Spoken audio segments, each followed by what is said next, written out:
graphics on this. Okay, so things that investors typically look for. The first is that you should have a clear, well-developed business plan. And by the way, folks, a number of folks will come to me and say, I have a really good idea. I want to set up a show for business. And I'll say, oh, so tell me more about it. And you start talking to them, and I'll say, okay, just send me the business plan. And I say, boy, I just haven't really had the time to write the business plan. In fact, I was wondering, could I hire you to write the business plan? And I'd say, listen, if you can't write your business plan, we're going to have some problems here. I encourage all of you, everyone is equipped with the ability to write down their ideas on paper.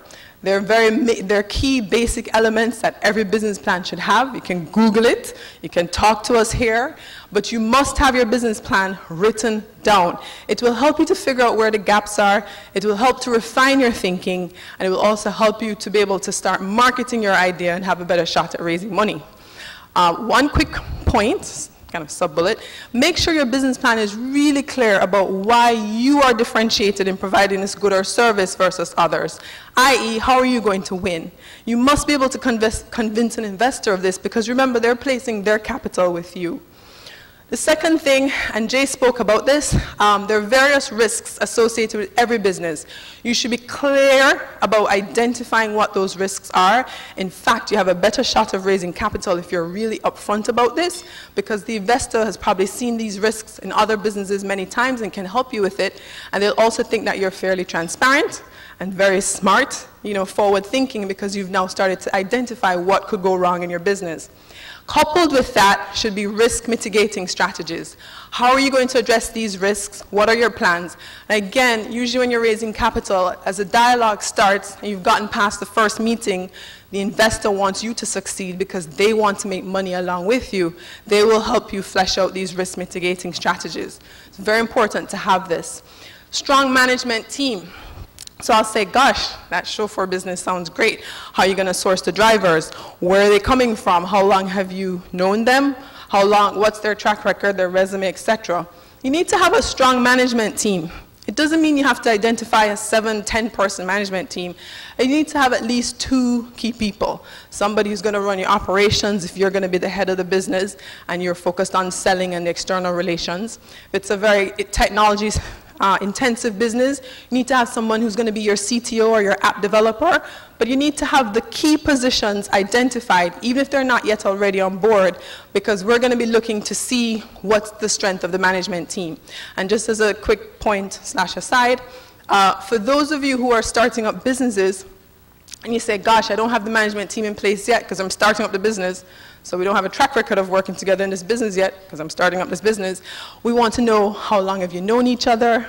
Have you worked together on other activities outside of your main job, like Rotary Club project or volunteer project? Did you go to high school together? Those things help us to figure out as an investor, how are you going to deal with making decisions? How are you going to deal with conflict? How are you going to communicate openly and have discussions and arguments, but still come back together and be a well-functioning team?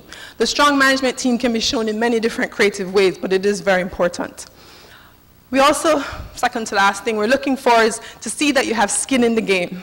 Now, this one is really funny because even seasoned business professionals that come to us for capital, they will come with these really well thought out plans.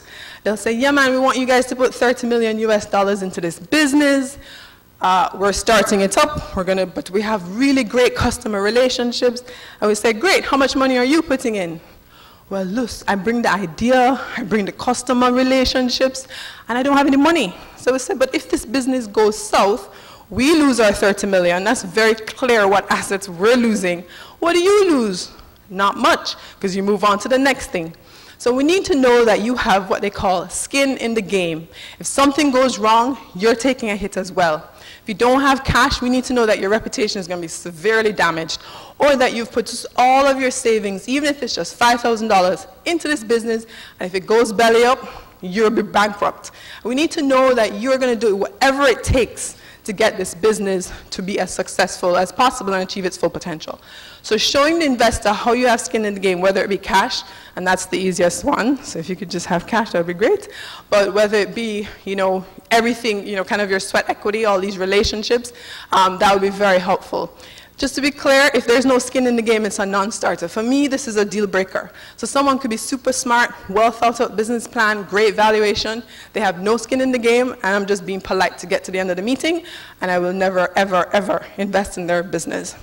And finally, and this is kind of less important, it's a detail, but somehow people miss this.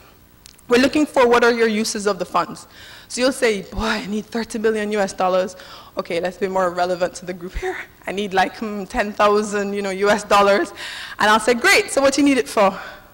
Well, I just want to grow the business. No, I know that. But what specifically do you need it for? If you have not thought that through, we're worried that you're not going to use the money very well. So it helps, again, to give us confidence that you know how to manage your cash, you will be monitoring your business well, because we will be monitoring you as outside investors, as Jay spoke about, and that we think that we can really trust you with our capital. So those are kind of the 5 big things to keep in mind.